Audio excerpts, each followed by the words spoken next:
ఎలాంటి పరిస్థితిలో రాష్ట్రం ఉంది అన్నది నేను చెప్పాల్సిన అవసరం లేదు. నాకన్నా కూడా కలియుగ రాజకీయాలు ఎలా ఉన్నాయి అని చెప్పి సాక్షులుగా చూస్తూ ఉన్న మీరే నాకన్నా చక్కగా చెప్తారు రాష్ట్రంలో రాజకీయాలు ఎలా సాగుతూ ఉన్నాయి అని చెప్పి. ఈరోజు మొట్టమొదటిసారిగా చూస్తూ ఉన్నాం.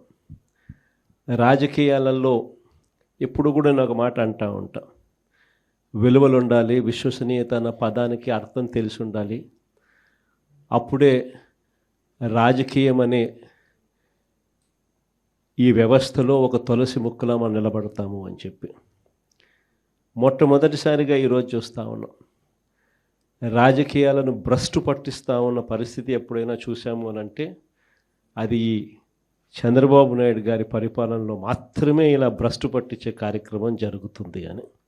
ప్రజాస్వామ్య పద్ధతిలో ప్రజాస్వామ్యబద్ధంగా ఎన్నిక కాబడ్డ ఎంపీటీసీలను, జెడ్పీటీసీలను, కౌన్సిలర్లను, ఇలా అనేక పదవుల్లో ఎన్నిక కాబడ్డ ఈ ప్రజాప్రతినిధులను ఈరోజు చంద్రబాబు నాయుడు గారు అనే వ్యక్తి తనకు బలం లేకపోయినా,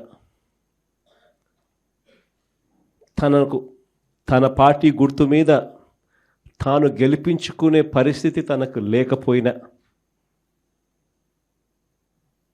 వేరే పార్టీ మీద గెలిచిన వ్యక్తులు వీళ్ళు అని తెలిసి ఉన్న, తానే ముఖ్యమంత్రిగా ఉన్నాడు, తానే ప్రజాస్వామ్యాన్ని పరిరక్షించాల్సిన బాధ్యతలో తానే ఉన్నాడు అన్న సంగతి కూడా తనకు తెలిసి ఉన్న, తానే దగ్గరుండి స్వయంగా ప్రజాస్వామ్యాన్ని ఖూనీ చేస్తూ ఉన్న పరిస్థితి ఈ రాష్ట్ర రాజకీయాలలో ఈరోజు జరుగుతూ ఉన్నాయంటే అది ఎంతటి దౌర్భాగ్యపు పాలన అని చెప్పి చెప్పడానికి వేరే ఉదాహరణ అవసరంలా. నాకు బాగా గుర్తుంది, అప్పట్లో ఎన్నికలు జరిగినప్పుడు మన గవర్నమెంట్ వచ్చిన తర్వాత 2 సంవత్సరాల తర్వాత ఎన్నికలు జరిగాయి. ఆ రోజు ఎన్నికలు జరిగినప్పుడు కూడా కోవిడ్ లాంటి మహమ్మారిని ఎప్పుడు మనం చూడాల. మనం ఎన్నిక ప్రమాణ స్వీకారం చేసింది జూన్లో ప్రమాణ స్వీకారం చేసాం. ప్రమాణ స్వీకారం చేసిన కొద్ది నెలలకే మార్చి కల్లా కోవిడ్ లాంటి మహమ్మారిని చూసాం.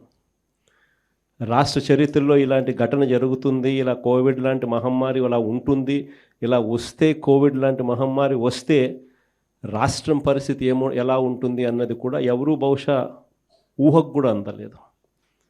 రాష్ట్ర ఆదాయాలు తగ్గాయి, రాష్ట్రం అనుకోని ఖర్చులు పెరిగాయి.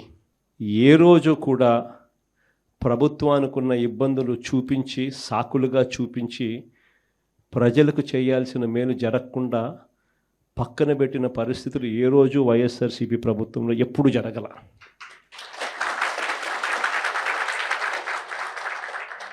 మనకున్న సమస్యలు ఎన్నున్నా కూడా చిక్కటి చిరునవ్వునే చూపించి ఎన్నికల వేళ ఏదైతే మాట చెప్పామో ఆ చెప్పిన ప్రతి హామీని, ఆ మేనిఫెస్టోలో చెప్పిన ప్రతి హామీని సీఎంఓలో నా దగ్గర నుంచి మొదలెడితే ఆ పాంఫ్లెట్ కాగితం కలెక్టర్ల కార్యాలయాల దగ్గర నుంచి, సచివాలయాలు సెక్రటేరియట్లో ఉన్న హెచ్ఓడి కార్యాలయాల దగ్గర నుంచి, సెక్రటరీలుగా పనిచేస్తూ ఉన్న అధికారుల దగ్గర వరకు కూడా ప్రతి కార్యాలయంలోనూ కూడా ఈ మేనిఫెస్టో అన్నది ప్రతి కార్యాలయంలోనూ కూడా డిస్ప్లే పెట్టి ప్రతిరోజు దాన్ని నా దగ్గర నుంచి, మంత్రుల దగ్గర నుంచి, సెక్రటరీల దగ్గర నుంచి, కలెక్టర్ల దగ్గర నుంచి, హెచ్ఓడీల దగ్గర నుంచి ప్రతి ఒక్కరూ దాన్ని చూసేట్టుగా చేసి ప్రతిరోజు దాని గురించి ఆలోచన చేసి ఏకంగా ఎన్నికల్లో మేనిఫెస్టోలో చెప్పిన హామీలన్నీ 99% అమలు చేసిన పాలన ఏదైనా జరిగింది అని అంటే అది వైఎస్ఆర్సీపీ పాలన అని చెప్పడానికి గర్వపడతాను.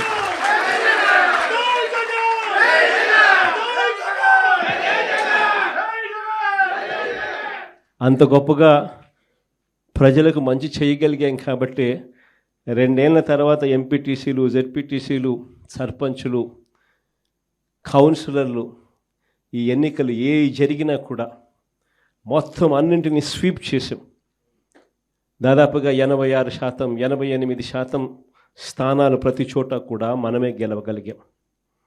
ఆ రోజుల్లో నాకు బాగా గుర్తుంది, మున్సిపాలిటీలు జరిగి రాష్ట్ర వ్యాప్తంగా క్లీన్ స్వీప్ చేసినాం. దాదాపుగా 120 చిల్లర ఎలక్షన్స్ క్లీన్ స్వీప్ అయిపోయిన తర్వాత కూడా కేవలం 2 చోట్ల మాత్రం, తాడిపత్రిలో అయితే నాకు బాగా నెంబర్లు కూడా గుర్తున్నాయి, వాళ్ళకు 18, మనకు 16, కేవలం మనకు వాళ్ళకు తేడా 2. మన ఎమ్మెల్యే అన్నాడు లాగేద్దాం సార్ అన్నాడు,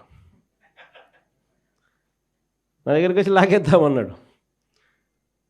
ఎమ్మెల్యే నేను హౌస్ అరెస్ట్ చేయించిన, నేనే స్వయంగా మన ఎమ్మెల్యేని హౌస్ అరెస్ట్ చేశాడు, ఎన్నిక సవ్యంగా జరిగించిన.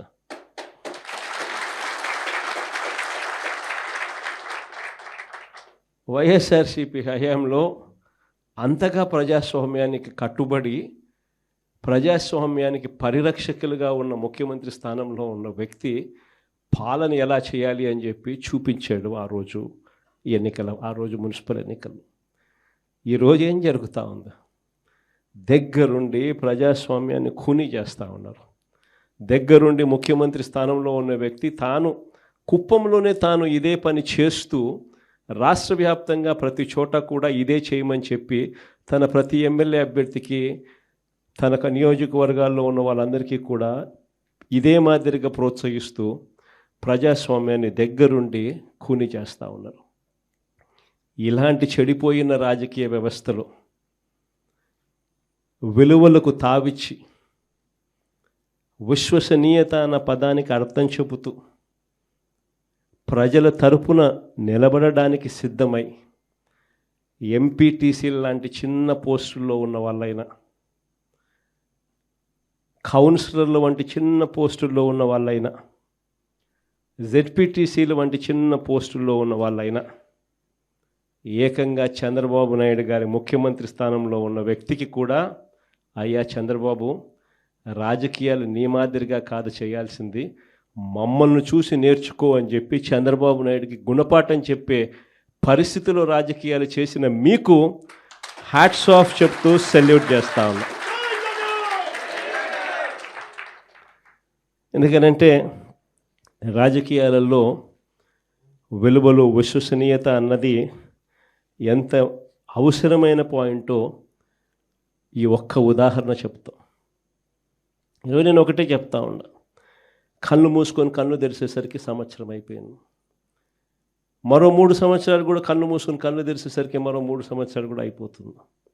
కానీ ఒకటే చెప్తా ఉన్నా, ఈరోజు కూడా గర్వంగా కూడా చెప్తా, ఈరోజు కూడా వైఎస్ఆర్సీపీకి సంబంధించిన ఏ కార్యకర్త అయినా కూడా, ఎంపీటీసీ కావచ్చు, వార్డు మెంబర్ కావచ్చు, సర్పంచ్ కావచ్చు, కౌన్సిలర్ కావచ్చు, జెడ్పీటీసీలు కావచ్చు, ఎవరైనా కూడా వైఎస్ఆర్సీపీకి చెందిన ఏ కార్యకర్త అయినా రాష్ట్రంలో ఏ ఇంటికైనా కూడా వెళ్ళి గర్వంగా తలెత్తుకొని చిక్కటి చిరునవ్వుల మధ్య గర్వంగా వైఎస్ఆర్సీపీ కార్యకర్తలు మేము అని చెప్పుకునే పరిస్థితి ఈరోజు వైఎస్ఆర్సీపీ కార్యకర్తలకు మాత్రమే ఉంది. నేను అడుగుతా ఉన్నా ఈరోజు చంద్రబాబు నాయుడును, మహానాడు అని చెప్పి పెద్ద పెద్ద డ్రామాలు చేస్తూ ఈరోజు ఏదో పెద్ద ప్రోగ్రాములు పెడతారు. నేను అడుగుతా ఉన్నా, మీ వేదికపై నుంచి నీకు చెప్పే ధైర్యం ఉందా?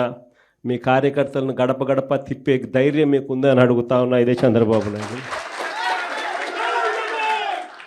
కారణం, తెలుగుదేశం పార్టీకి సంబంధించిన ఏ కార్యకర్త అయినా కూడా గడప గడప ప్రోగ్రాం చేస్తూ ఏ ఇంటికి వాళ్ళు వెళ్ళినా కూడా ఆ ప్రతి ఇంట్లోనూ కూడా చంద్రబాబు నాయుడు గారు ఎన్నికలప్పుడు ఇచ్చిన మేనిఫెస్టో ఆ ప్రతి ఇంట్లో వాళ్ళ దగ్గర కాపీ ఉంది.